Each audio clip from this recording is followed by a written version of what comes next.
mimi natambua watu wote wana make effort, hata wanasikia watu wakisema ati vijana wanapiga Wamlambezi generation ati ni vulgar ama waste time, lakini naweza ambia watu wanasema hivyo basi si muwapatie content juu at least hao wajanyamaza, wametry kufanya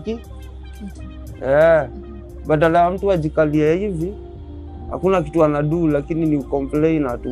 Mamplainer ndio wanakuwa na hizo tabia, unaona. Lakini pia hao vijana wanafanya kazi poa, wakaongeza pia kitu ya kuinua society pia si mbaya. Kwa hizo lyrics waweke kitu iko na wisdom kiasi pia. Na hata saizi pia wanafanya kazi njema. Tukawa naingiza do ndo ina matter raundi. Lakini si lazima iko kila kitu ni do. Kuna balance, unaona. Una feel ni kama art Kenya.